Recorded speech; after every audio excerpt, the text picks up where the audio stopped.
بسم اللہ الرحمن الرحیم۔ موجودہ حالات میں بہت سارے لوگوں نے یہ سوال کیا کہ صحابہ کی عظمت کا دفاع کیوں ضروری ہے، اور صحابہ کی شان میں ہونے والی گستاخی کی روک تھام کے لیے جو اتنی مضبوط آواز لگائی جا رہی ہے، اس کی کیا وجہ ہے۔ ختم نبوت کے تحفظ کے لیے ہونے والے جلوس لوگوں نے دیکھے، جلسے دیکھے، علماء کی قربانیاں لوگوں کے سامنے ہیں۔ اب یہی عوام ہم سے سوال کر رہی ہے کہ تحفظ ناموس صحابہ کے لیے یہ جو جلسے منعقد ہو رہے ہیں، ان کی کیا اہمیت ہے۔ تو میرے عزیزوں، بات یہ ہے، صحابہ کرام رضی اللہ تعالی عنہم کی عظمت اور شان اگر محفوظ ہے تو پورا دین محفوظ ہے، اور اگر صحابہ کی عظمت، صحابہ کی شان محفوظ نہیں تو ہمارا پورا دین مشکوک ہو جائے گا۔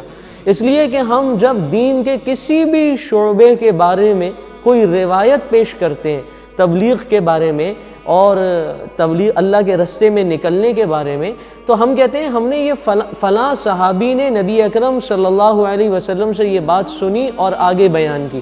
اب جب وہ صحابی ہی مشکوک ہو جائیں گے تو وہ بات کیسے مستند رہے گی۔ اسی طرح جہاد کے بارے میں اگر کوئی روایت ہم سنتے ہیں تو پہلے صحابی کا نام آتا ہے، پھر روایت آتی ہے۔ اگر صحابی کی عظمت ہی مشکوک ہے، صحابی کی شان ہی مشکوک ہے، تو وہ بات کیسے مستند اور قابل بھروسہ ہو سکتی ہے۔ اسی طرح ہماری عبادات کے بارے میں روایات جو ہیں، معاملات کے بارے میں روایات جو ہیں، معاشرت کے بارے میں روایات جو ہیں، اخلاق کے بارے میں روایات جو ہیں، وہ ساری کی ساری صحابہ رضی اللہ عنہم کے توسط سے ہم تک پہنچی ہیں، انہوں نے ہم تک پہنچائی ہیں، امت تک پہنچائی ہیں۔ اگر صحابہ کی شان محفوظ نہیں ہے اور صحابہ کی عظمت محفوظ نہیں ہے تو وہ تمام روایات مشکوک ہو جاتی ہیں۔ اسی لیے ہمارے اکابر کہتے ہیں کہ صحابہ کی عظمت کا تحفظ حقیقت میں پورے دین کا تحفظ ہے۔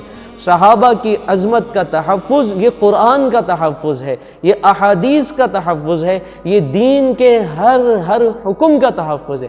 گویا جس شخص نے صحابہ کی عظمت کی حفاظت کے لیے کام کیا، اس نے پورے دین کی حفاظت کے لیے کام کیا۔ اللہ تعالی ہمیں یہ بات سمجھنے کی توفیق نصیب فرما دے۔